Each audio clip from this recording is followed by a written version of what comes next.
Well, Mari, thank you for being here. Oh, my pleasure. I am so looking forward to this. I said I call it the virtual green room. I was telling Omni, I think that this is going to end up being one of my favorite podcast interviews ever. Oh, well, we know we are excited. Every time I do a podcast with this little boy, it's just such a joy to have that opportunity to do partnership work with my son.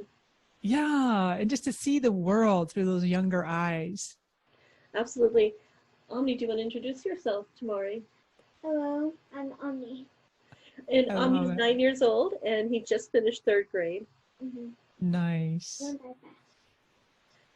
So we thought we'd start the state of the social media and asking you what is going on. We are aware that recent changes in Facebook have occurred, and we also are aware, like I'm aware, that you've taken an interest in design Hmm. aspect of things. So Yeah. how do these two worlds connect? And maybe you can just enlighten the audience what's going on. Sure. So I have been passionately blazing a trail in the social media industry since 2007 and specializing in Facebook marketing for businesses of all sizes. They call me the Facebook Queen, which is kind of a fun title. I don't mind that. And it's been my specialty for all these years, as I say. And I've seen an inordinate amount of change. I mean, it's just incredible how much change. And that company, was Facebook, now known as Meta Platforms Inc., is the holding company of Facebook, Instagram, Messenger, and WhatsApp, and then all that they're doing in the AR and VR world. And so what's happening is there's this very, very fierce competition coming out of China with an app called TikTok, which probably everybody's heard of. And that has already crossed 1 billion. I believe they're closing in on 2 billion users, whereas Meta, the combined total, has just under 4 billion. It's about 3.6, 3.7 billion, which is astonishing. And, Facebook's still the #1 social network all these years later. But there's some rumblings, there's some cracks in the foundation that's happening. And I've been sensing it, seeing it, hearing it, feeling it, knowing it for many, many years now. And I'm seeing now that it's getting louder. It's kind of like distant thunder rumbling. And then now you think, oh, the storm's getting closer because you can hear the thunder closer. And what that looks like is the Mark Zuckerberg, the CEO of Meta Platforms, and then you've got the head of Instagram is Adam Mosseri, and the whole leadership. They have like 70,000 employees around the world, but the leadership is going, whoa, we've got some serious competition with TikTok. We better double down on these vertical videos. They call them reels, right, on Instagram and on Facebook. And then another aspect that's really made TikTok popular, other than the vertical videos, is the algorithmically controlled feeds, where they use, Facebook's calling it, Meta's calling it, a discovery engine. And they basically know you better than your mother, your spouse, and your best friend put together. And they predict what it thinks you're going to like, content. So you start seeing content in your feed that is predictive, as opposed to from people and friends, and businesses that you follow.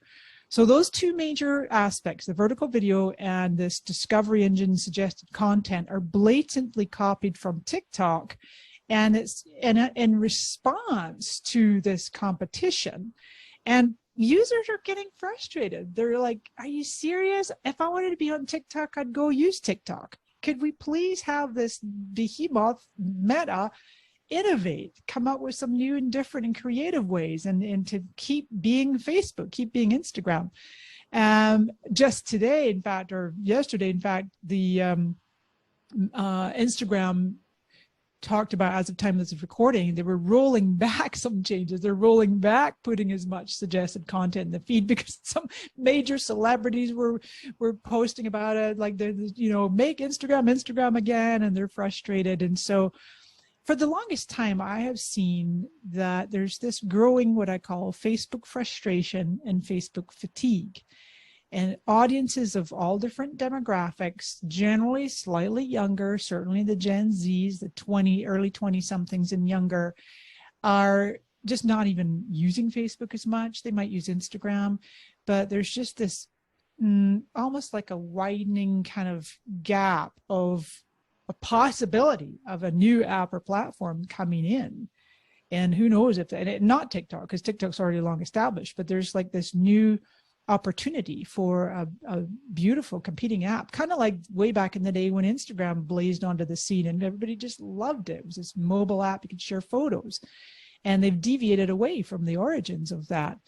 And so to kind of sum all this up in this initial part here, I personally, as the leading Facebook marketing expert, was seeing this frustration in my own self and in my own community, and just going, oh my gosh, it's advertising and doing business and getting reach on Facebook. It's become so much more complicated.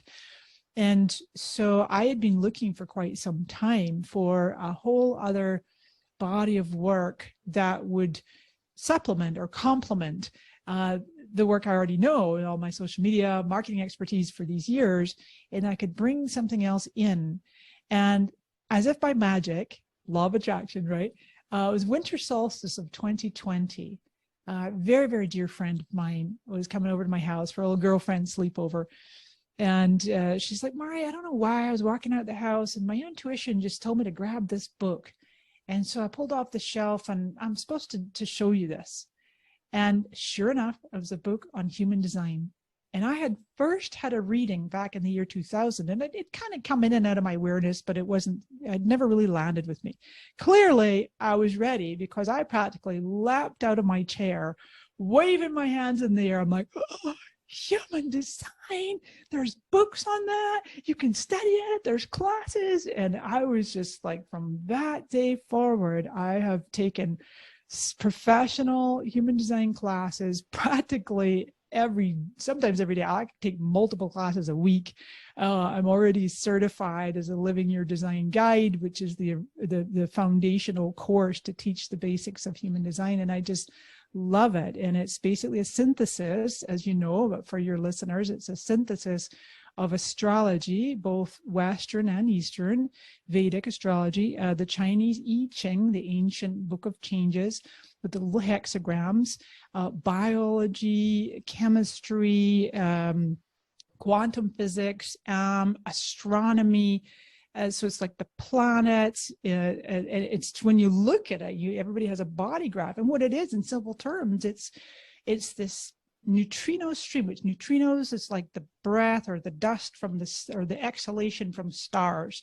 The founder of the system, Ra, he called it the breath of the stars. We're all, the moment that we're born, we receive this imprint from the planets, from the stars, and it's like our genetic blueprint, and it's who we're born to be. Every single one of us, unique, special, different, expressing this genetic imprint. And what ends up happening is we get conditioned away from the true nature of who we were born to be.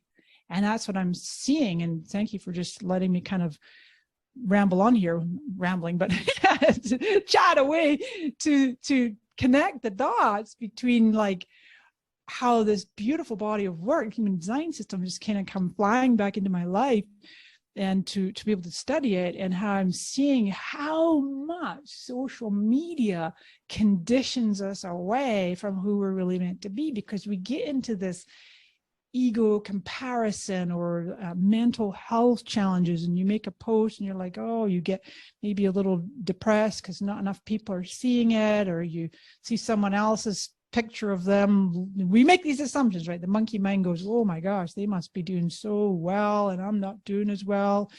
But when we can really embody our true nature of who we were born to be and learn to love, that's the whole premise of human design, is you learn to understand yourself so you can love and accept yourself and operate correctly as your unique, differentiated self in this world, and increase, it's basically elevating your vibration. It's helping to impact the whole world. So I will stop there and hand the mic back to you. Oh my goodness. So you so beautifully summarized the state of things in terms of social media, what is occurring. I mean, for the audience who may not know, I took your courses. And that is how I became a little well versed in the world of social media, because it'd been around. And you're right about the fact that it's a generational thing. I may have been an early adopter, and my motivation was very different than the motivation of others. First, it was like, oh, I've basically traveled the world my entire life, but I have very few connections.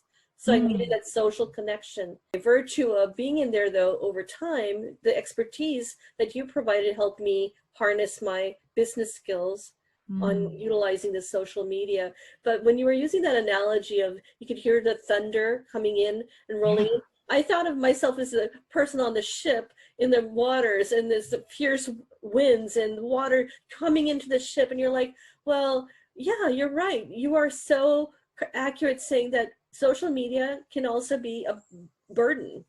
It can be a boon, and it is psychologically a challenge for many. I have friends whose teenage girls have gone through some serious things because of the social media bullying that can occur.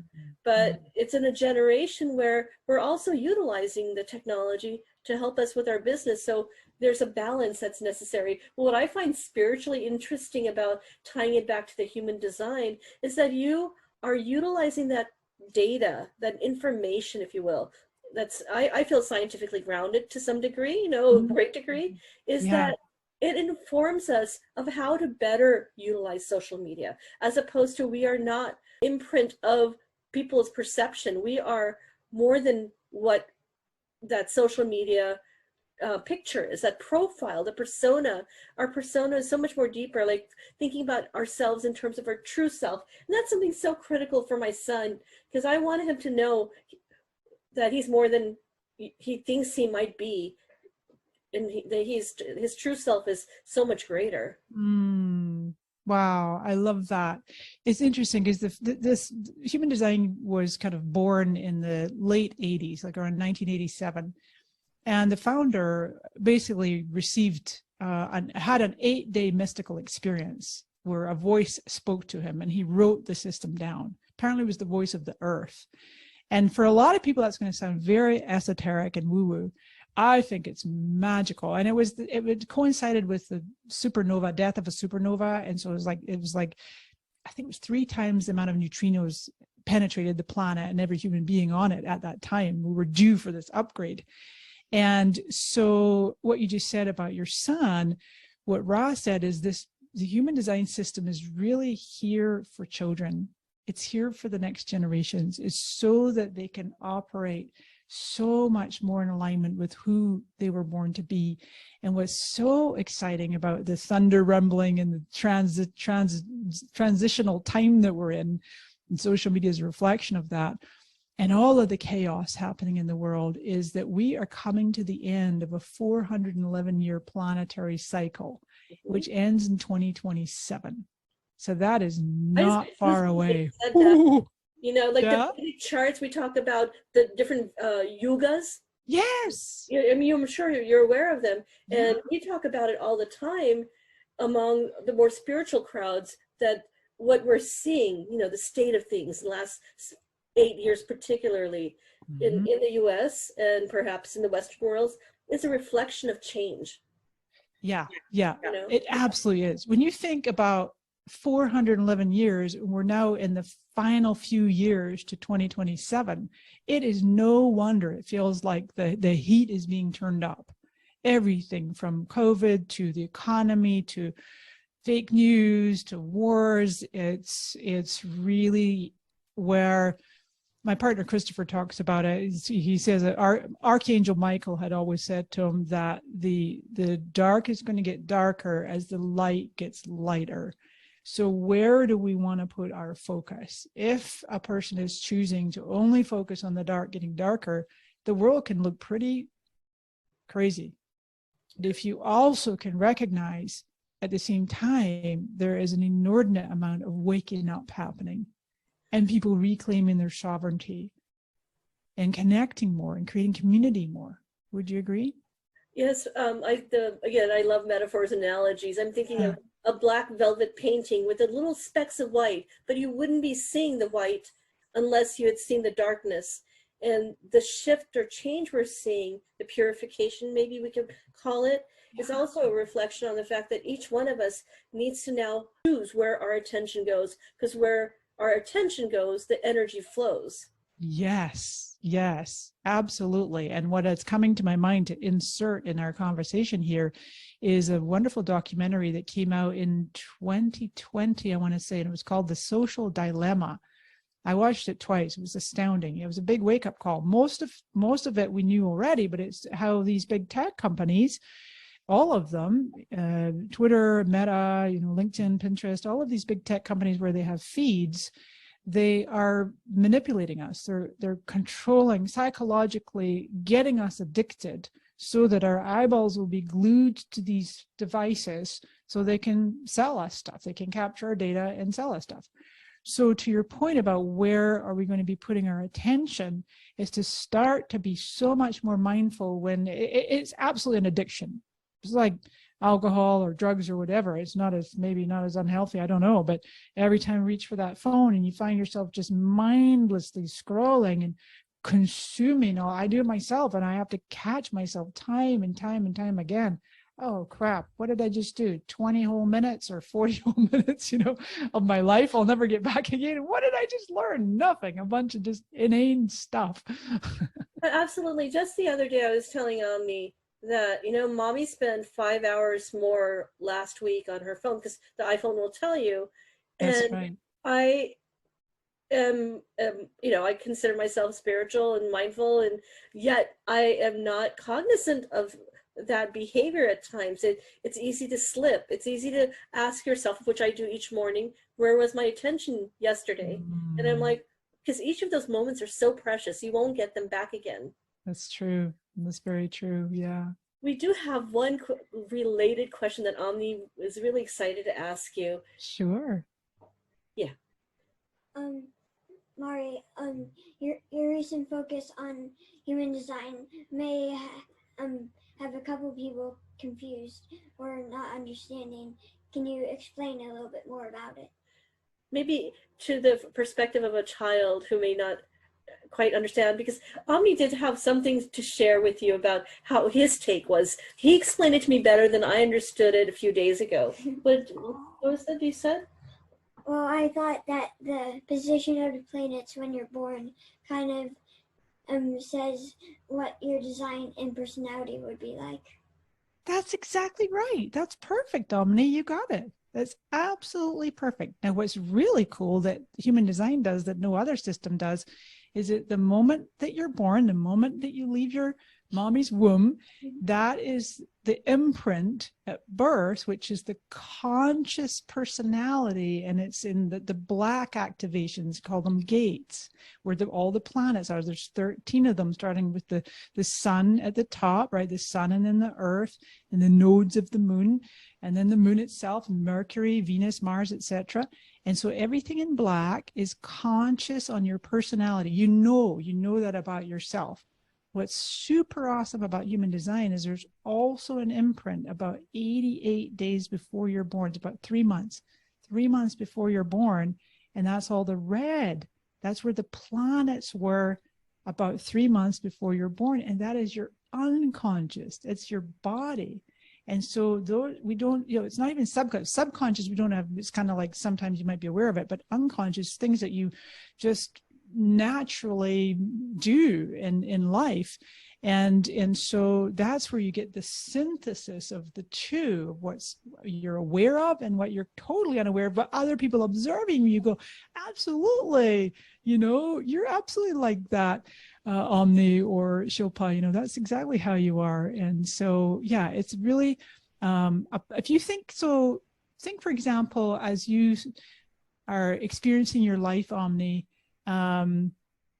and you're at school, or you're with a friend, or you're talking to a teacher, or you're learning a new subject, and you understand aspects about how you are in the world, like how you take in information.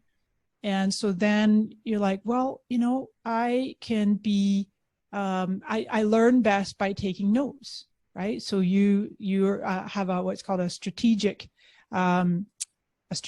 mind. So when someone's teaching you a subject, you're able to write notes about it. You just know that about yourself. And then everybody else, let's say everybody else in the class is not taking notes. And then they're like, why is Omni taking notes? And you're like, you're just cool with it. You're like, this is how I know this about myself. I learn really well when I take notes. And so that's just like one tiny little aspect of the self, understanding the self, and how you can show up and interface with the world, and understanding what's not you. Well, it's really interesting because I know that I got a little sneak peek at both of your human design charts, and I'm a year and a half into studying this professionally, and there's about another year and a half to go before I'm actually an analyst and able to do the full-on readings. And at the moment, I'm certainly able to do the basics of it. But when I was first looking at both of your charts, one of the biggest differences is that Shilpa, your mom, Omni, has emotional waves. She's in the solar plexus, has what's called definition. So consistently in any 24-hour period, you might feel these waves going through you, Shilpa, where you're like super high, something's really got you elated. And other times you might be in a little bit of a funk, and it's just normal. And the thing for you, that's your authority. That's how you make decisions. And you're going to make decisions only after taking time to sleep on it. For Shilpa in particular, this is where you're good. If somebody asks you to make a snap decision, you'd be like, can I sleep on it? Can I get back to you tomorrow? I need time to think about that. I need time to process it. And you're going to wait till you're what's called emotionally clear. So you're not super high or not super low. You're just somewhere in the middle. Is just in that nice even keel. That's how you make your decisions. Whereas with Omni, he is not defined in the solar plexus. He does not experience these highs and lows of the emotion, but he will feel yours. He will feel yours, Shilpa, and he'll potentially magnify them. So sometimes, Omni, if you're feeling feelings, they might actually not even be yours. They might be your mommy's feelings. Well, that's remarkable. On so many levels, I feel like this ties in with the spiritual aspect of who I'm trying to be continually, because when those waves come, like the more spiritual side always tells me equanimity, be even keel. And then I fight myself because I'm like, whoa, I'm seeing myself feeling this way and then this way. I'm not saying I'm like a pendulum, but yeah. I find myself always trying to stay equal. Yeah. And fighting myself. And you're right. He feels like, don't you feel what mommy feels sometimes? He'll just come up to me and give me a hug when I'm like, oh, did you know? And like, he'll just give me a kiss, right? Mm-hmm. Yeah. Yeah, very, very perceptive. Yeah, that is so cool. So with both of you are what are called manifesting generators, and that's the generator is the red square in the middle. That's the sacral. It's related to the second chakra in the Hindu Brahmin chakra system. And that is a beautiful energy resource. It's a motor. It's literally, that's why it's called generator. It's like this generative energy. And so long as in any given day that you're doing work or activities or play that you love, it's the most critical thing for a generator or a manifesting generator, which you both are, is to do work and activities that you really love, that light you up. And so what happens is that generator energy in the sacral center, it regenerates. Overnight, it regenerates. So you wake up the next morning, you got all this energy and you can just go and do your thing. And so, but the big thing is to respond to life. And you respond by seeing what feels uplifting. Where does your energy expand? That's a yes. And usually you'll say, uh-huh. Or like there's some kind of a non-articulate sound, not necessarily a word, but just like mm-hmm.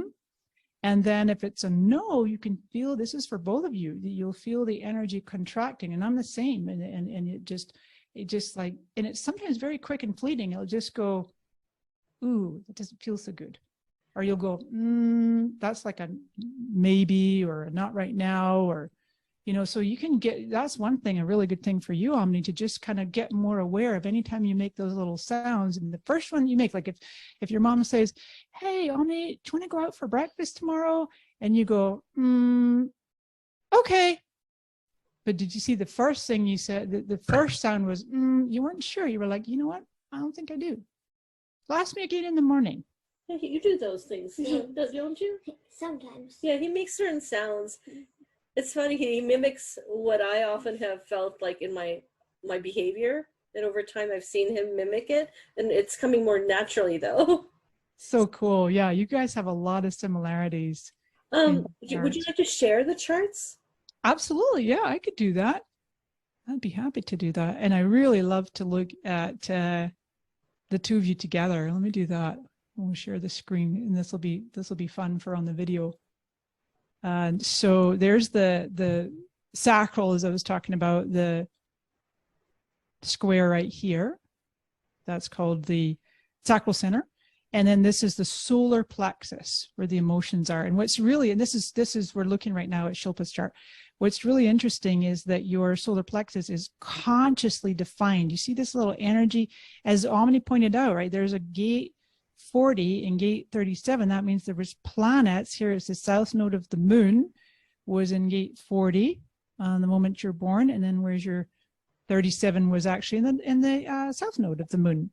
So that creates a conscious channel. So you're aware of the emotional energies moving through your body, and I would not fight it, Shilpa. Just let yourself experience those highs and lows, and just be with wherever they are. And it's just energy flowing through the body. That's all it is, right? Emotion is energy in emotion, emotion. And yeah, isn't that neat? That's fascinating. Only because often I fight those very emotions thinking equanimity is what I need, but maybe it's part of my cycle. Exactly. That's a good way to call it, a cycle. Absolutely. In any given 24-hour period, because, and this is consistent. It's not like people who don't, like if we go over to Omni's chart for a split second, we'll see that his is totally white. Oh, wow. And so it's not defined. So not like he has feelings. Of course you do, Omni. It's just that they're not constant, consistent, every day, regularly. And you know, it's just something that you're here to learn about. Any of the white centers are where we're learning about in this area, in this lifetime. Did they fill up in one lifetime? Go from No. This is your imprint forever. Oh. Yeah, some changes though, you'll have like your Uranus returns, and then your Chiron is when you hit 50, and so there's different planetary activations, but you never lose what you're absolutely born with, you know. So, and then just real quick, I love to show the two of you together, because this is really, really beautiful. And what's fun is, so there's 9 centers total, right? Different from the 7 chakras in the human design. There's 9, and you can see when we put your 2 charts together, the connection theme is that you light up 8 out of 9, and the little rhyme that we have is 8 and 1 have some fun. So between the 2 of you, you have all centers lit up or defined, colored in, except this is called the G center. It's your identity, your direction, and your love in this world. And neither of you have it defined. So that just means it's inconsistent, but it also means you can be very wise, very flexible, and where like environment is really, really critical to both of you. So you've got to feel good in the place you're in, and you can also be very fluid in just where you are and where you're, you know, places you go and how you show up in the world. But otherwise, what I thought was fun to point out is this here, if I scroll down to what's called electromagnetic channels. And you make 3 of them together. So when you're in aura, which you are, when you're more than, like if you outstretch your arms really wide, and so then that means if you stood like apart so that only your fingers were touching, then you're out of aura. As soon as you're, you know, 2 arms lengths in presence, in presence of a person, you're in the other person's aura. And these are frequencies that we broadcast. So the 2 of you together, you make what's called openness, a channel of openness. Social means when you 2 get together, Omni has the 12, and then your mom here has the 22. So you make that channel together. You also make this channel together. It means you might be a little more organized, a bit more detail oriented. Look at how organized you were for this interview and putting notes together. And then you also have this channel down here is called judgment. Doesn't mean you're judgmental, but it's actually, you really love to fix things, to correct things. You can see what needs to be corrected and fixed, and then you work on that together. I love seeing your charts together. So anyway, I don't mean to go on and on. We could spend a lot of time on this. It's interesting that you perceived the fun part when up above. Yes, When Omni and I get together, we have so much fun together. Yeah, like when we play with my car. Yeah, like a couple of days ago, we played with this toy car, and we couldn't stop giggling, and that's just normal for us, is to giggle and have fun. And also further down, when you mentioned the organization, my Yeah. husband, myself, and Omni are known to be impeccably organized, to the point Oh, where he's the most organized in his classroom. wow. Yeah. Yeah. Yeah, Mhm. almost every kid, they just throw stuff in their desk. And one time, my pencil box fell and everything fell out. So one kid tried to help me, but he just threw everything in. But then I showed him how I did it. How did you really do it? That's awesome. I love that, Omni. Yeah, you're like, this is how you get organized. Neat, neat. So, Wow. Omni wanted to ask you, yeah, this one right here, this. Yeah.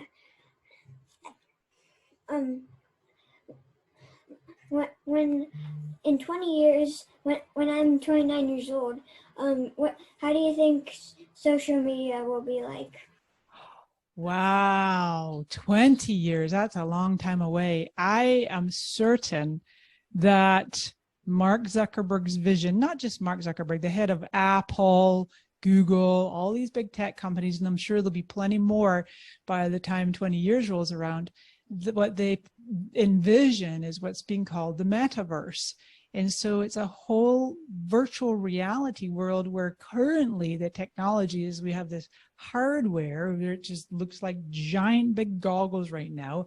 I'm not personally, I don't own one, and I'm not about to anytime soon, because I've heard they can make you a little dizzy or even nauseous or get vertigo.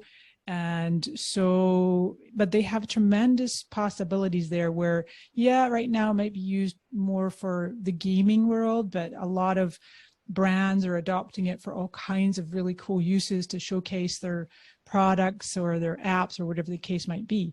But yeah, if we fast forward 20 years, the technology is going to be so much more advanced where it could literally be, instead of putting on this giant big headset, which might be heavy and makes you a bit spacey, all you do is you pop contact lenses in, a couple of little contact lenses, and you might just look to a blank wall, and you'll be watching your TV without a TV because it's just broadcasting on a wall through your contact lenses. You'll be able to just like teleport and go hang out with a friend. They put their lenses in, you put yours in, and you're playing a game or you're doing all kinds of things together. So I think social media as it is right now, Omni, I don't know if there even would be a Facebook anymore, or it'd certainly be a totally different version of it. I think eventually people might just get tired of sharing their whole lives online. I don't know, but we'll see. So, and I hope, my hope though, I would say, is that all of us human beings will be in a place that we love to connect with one another even more so when there's less dissension and negativity and false news and fake news, and that. But it's not just virtual. That's what I'm a big proponent of, and I'm sure you'll agree, Shilpa, too, of how important it is to not get so carried away with technology that we lose sight of how fundamental it is to be human, to be with one another in person, right? I don't think that's ever going to go away anytime soon. Absolutely. What do you think? Even connecting to nature, connecting to just in environments where you meet like-minded souls, like going to a temple party. It's just something that, even especially during COVID, that illuminated the need for that, because we all just, at least I can speak for myself, I wasn't aware how much I enjoyed being around other humans. Yes, I know. It was about two years went by before I did an in-person event. And previous to COVID, I was on an airplane probably twice a month, if not 3 times a month, traveling around the whole country, North America, and then several times a year going abroad. And then it just came to a grounding, screeching halt. And sometimes I get a little bit cabin fever, right? Itchy feet when I travel and do that. But then I'm just like, I don't miss that life of schlepping a suitcase and in and out of airports, and open my eyes in the morning and I see a hotel ceiling and I'm like, wait, what city am I in today? Which hotel? And so it's been an amazing blessing in many ways to just be able to keep running my business and do so many virtual events. So thank goodness for Zoom. Maybe just to kind of even bring it back to the human design, Sure. perhaps that coming into your life when it did during the period of the COVID, it perhaps changed your perception of what might have appeared. And I know it appeared that way for me as well, the whole social media world shake up and the negativity around it. But leaning on to the more spiritual aspect may have given you a new perspective maybe on the future. 100%.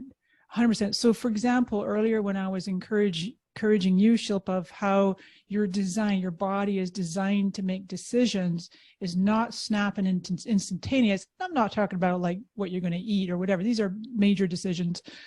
And which could also include, you know, meeting a friend or a business opportunity or whatever, is how important it is for you to wait to go through the energy moving through your body with the emotional cycles, and then wait till you're more in that equanimity. Whereas both Omni and myself, we have the same, what's called authority, the same inner authority, which is just the sacral response. It's so important to ask Omni yes, no questions. Always a yes, no question for someone whose authority is the sacral center. And he'll know, your body knows. Sometimes it might surprise him because his sacral is unconsciously defined. I'm the same way. My sacral is unconsciously designed. So I bring that up in the context of that was probably right away when I first started studying human design, of to learn what my innate inner authority is, and to be mindful of that energy expanding or energy contracting inside of my body, especially in the sacral. So I get invitations to do a speaking engagement or lead a virtual event or be on a podcast or whatever it might be, or team up, do a business partnership. And in the past, before human design, my mind would get in the way. We call it a not self mind. And my mind chatter would go, well, it looks like it's good money, or you know, it's not that great money, but I don't want to turn them down. I could. It's like I'm like talking myself into doing something which I actually did not have the energy for. It was not a clear yes from my body.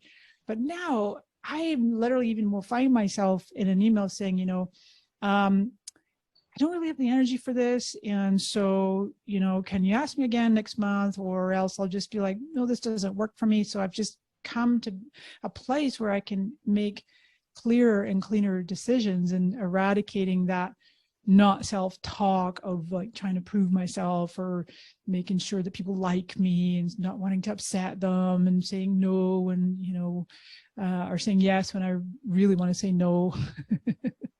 So it's been a real blessing.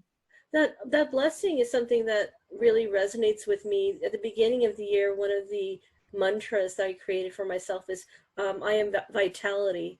And the reason being is often I get so in my head that my vitality is depleted because the energy is so there. And as you mentioned, which I was not cognizant of, is I have these natural emotion waves that are my imprint. It's not a faulty thing. It's not like I did something wrong. Maybe I was just born with it, right?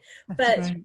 I recognized early this year that when my energy gets depleted, I need to be more aware. So what I do now is I ask, where is my mind? Where is my heart? And where is that energy being channeled? So I feel like even in your case, now that you've understood your human chart and recognizing how you need to respond, it really just ties back to energy though. Yes, it is. It's all energy. It's energy in the body, and being able to be aware of it and getting ourselves out of our minds, which tend to be very active. I have in the human design, my chart, I'm just like so many activations up in the head, what's called the ajna, or the mind, and then into the throat. It's like all the planets are sitting up here. And then it's like, whoa, I go down the body into behind the sternum is the G center, and then the sacral. It's like, oh, wow, there's a whole rest of my body here that wants to show up and have a seat at the table, you know. So one thing, by the way, for you, Shilpa, is that you have what's called a very passive mind. And so, or brain system, I have the same. And so it's really important to eat small meals and to not overeat, because that can deplete your energy. if you ever, like, if you have too much to eat. Whereas on the other hand, Omni, he's probably got a hearty appetite and he can probably eat more than you. Yeah, it's so interesting you should say that. From a young age, my mom would always tell me that I ate, they called me a bird in my family. Yes, same. Because Eat like a bird.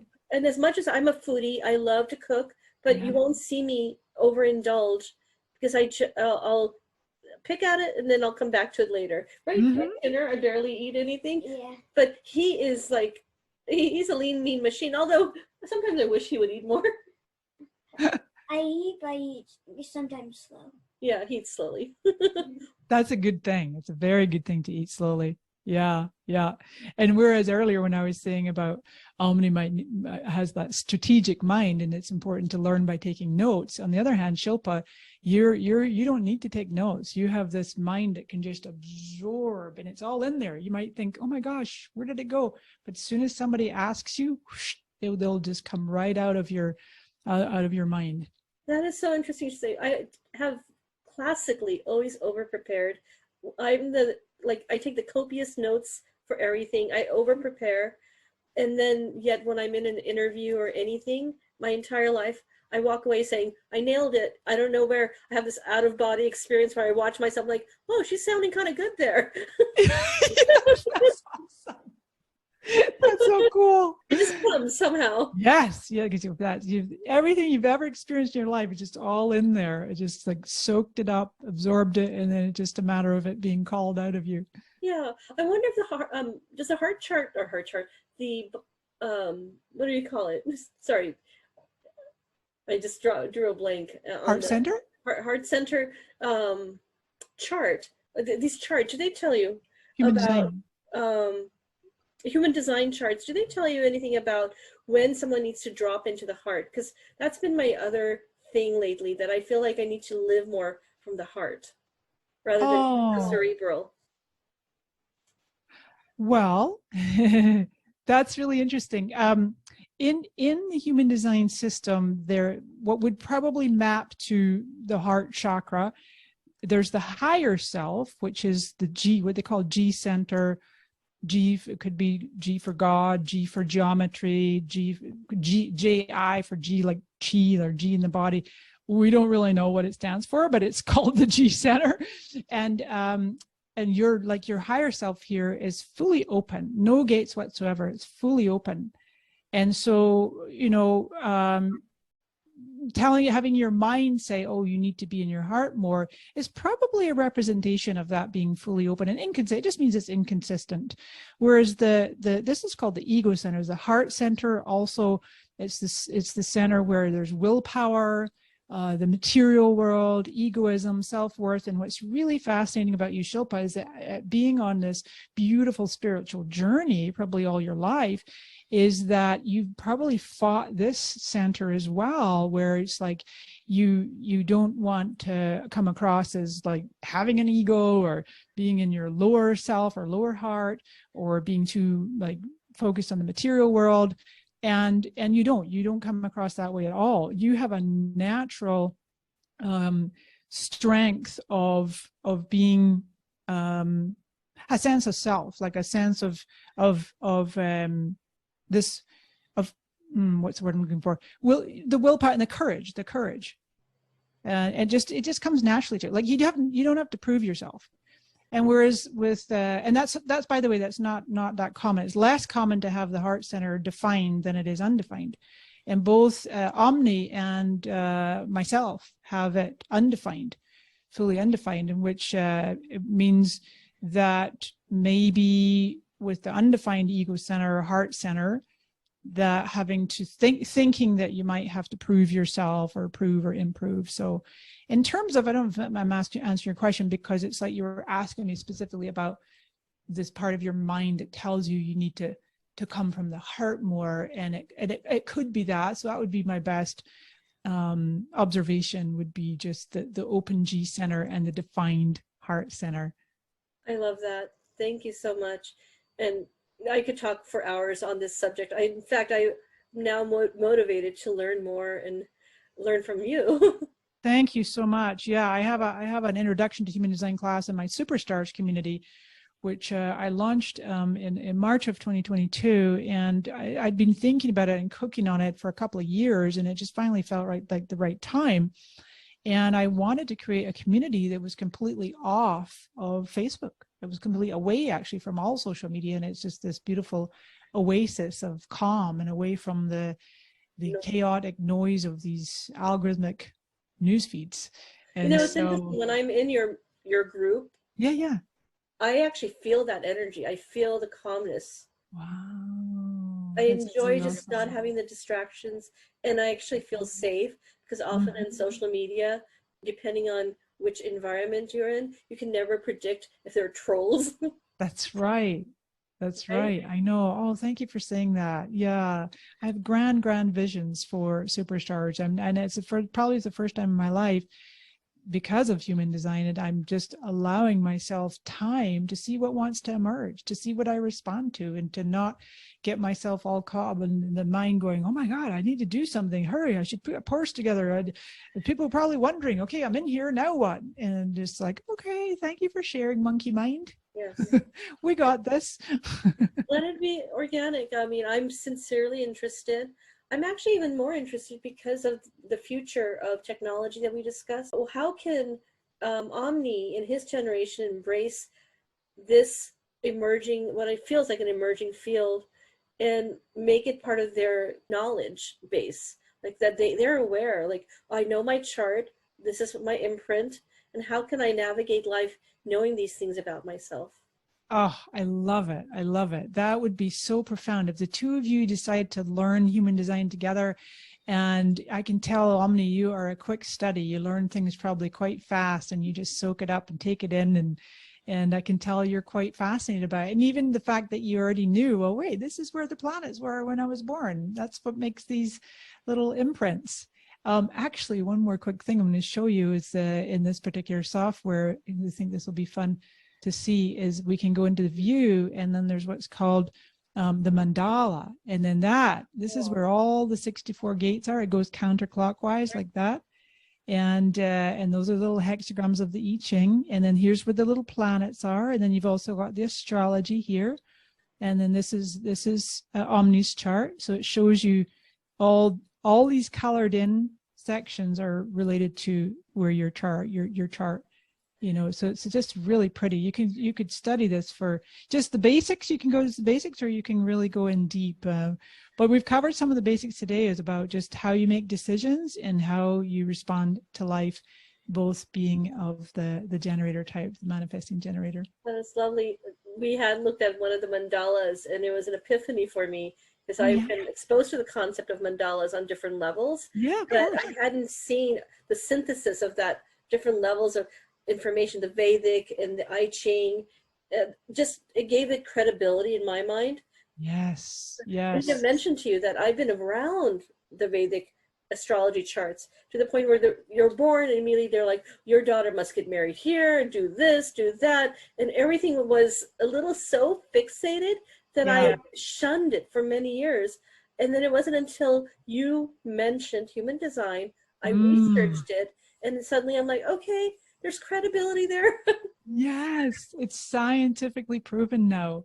And then even when the system was born in 1987, or came through in that 8-day mystical experience, it had not yet been proven that neutrinos, this dust or matter from stars, had mass. And then a few years later, the science world acknowledged that neutrinos have mass. And so it is actually imprinting us. Wow. And Omni did ask a question about that. Remember you were saying, well, how do the planets affect us? Yeah, I didn't completely understand how the position of the planets affected us. Well, I tell you what I'll do. There is literally a 1-minute video on YouTube. So we can share that link. You can put it in for the podcast, and I'll make sure that you two have it after, because it's beautifully explained, and you see the patterns moving, the planets moving, and then you see where the mandala is. And it makes so much more sense when you can see it visually, as opposed to having me explain it to you. Yeah, and that is the video we saw where I had that epiphany, like, wow, the planets, the positioning is the image of the mandala, which Yes. I didn't know that. Yeah, exactly. Yeah, and unlike astrology, what human design is also brings in the earth. And then 70% of the neutrinos come from the sun. Oh. And so that's why whatever gate your sun is in is really what you're here to shine your light in the world as. That's your most significant activation. Our last question, we can ask it together, just to wrap up. But I'm curious, now that you've grounded your knowledge, even particularly on the science end of human design, how will it guide or empower the future of digital media or marketing or communication? And how can it potentially even help women entrepreneurs and Oh, even little boys? Yeah. children, yeah, absolutely, absolutely. So as you grow, Omni, and you eventually you'll be an adult and you'll be in the business world. What is really, really exciting about human design and how it can impact the work that we do in the world is if you can imagine a world where everybody, I can feel the truth of this is I feel it with you.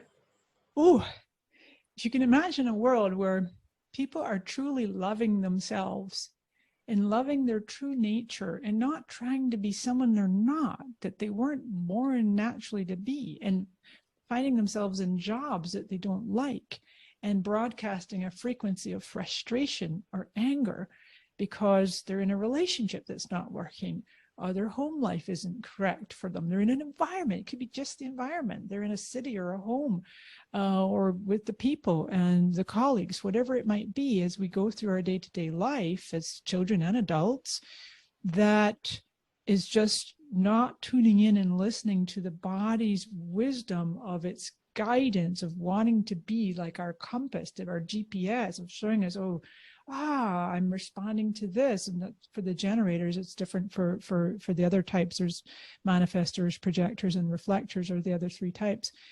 In the business world, companies would just be run so much more smoothly. And there's a whole other, I'm going through the training for this as well, but there's a whole other business application of human design, and it's called BG5. It stands for Base Group 5, but it's the BG5 Institutes right here in San Diego as well. And I'm taking their trainings to be able to eventually be a certified BG5 consultant. And what you can do is go into organizations, run the charts of small groups of people, and then the whole like different pods, 3 to 5 people come together to make these bigger teams. And you can see where one team, maybe they're struggling. It's like, whoa, that's because you don't have this activation or this type or this like personality needs to have this strength. And to be, it's like beyond a typing system, because it's like who we're really, really, genetically imprinted to be in this world. So anyway, I'm trying to paint this picture, but that's where it is for me, tying it together between people showing up in the world, loving who they are and being true to their own nature, not saying yes to invitations or opportunities that their body's saying no, but they're like, their mind's going, yeah, and then they. Mm-hmm. And I was going to say, I got goosebumps when you were saying that, because I spent so many years in corporate. Yeah. And I would say many years, let's say, and in a very technology-oriented field. And often I felt I was going against the grain, because while I was naturally good at doing the art of whatever I did in technology, it was the environment and also that missing element of feeling like what I wasn't leaning into, like my imprint, not knowing it or resisting it. But more recently, I've had people say, well, it's in your DNA, Shilpa, that you are inclined to want to meditate or teach meditation or be spiritual. And now I'm like, I have this aha, like, wait a minute. So those years of pain, like you were describing, it's true pain for people to be in the wrong environment. Or often what you were saying, bringing the right energy together by understanding the human design, that is missing. I would often wish when I go into a corporate meeting, you're like, can we just start with a small meditation and all get grounded? Yes. Oh, how beautiful would that be? You just get everybody into their bodies and land and out of the head and all that monkey mind, as But they call. I truly believe the world needs this, and it's the timing is right, particularly in light of what we've seen, and now with Meta and the shakeup in the world of information and communication. Absolutely. I agree. I agree. Yeah, it's good timing. And it's definitely become a more of a growing interest, even in the, year and a half, 2 years or so that I've been studying this body of work. I'm seeing a growing interest. And I know there's like my main teacher, Lavina, her name is, she's wonderful. It transpired that we had actually met back in 2009 before she became a superstar in the human design industry. She's very, very well known and a tremendous teacher. And she keeps encouraging me and saying, I just can't wait to see what you do when you're like really feel ready and you're an authority in this field to bring it out more into the world. And I plan to integrate it in with social media and marketing and business and to really helping people that way. So It is necessary, and I see the value. And also, when you mentioned the BG5, that just piqued my curiosity. yes, yeah, that'll be exciting for you to check out. It is because it's not quite so esoteric. They changed the language up, so it's the exact same system. It's just different languaging, so it's a bit more tailored for the business world. I can understand that. Anything else, Omni, would you like to ask her before we wrap up? Mm, well, not really, but everything I think you said was very interesting. Thank you, Omni. Well, I am delighted to be here with you, and I look forward to seeing how much more you learn about human design and helping one another to understand it deeper and applying it in your lives. We will definitely dig into it deeper, and maybe in the future share with you what we've learned. Absolutely. I will be here for you. Thank you so much, Mari, and have a lovely day. Have a wonderful weekend. Thank you so much. You too as well. Many blessings. Bye for now. Many blessings.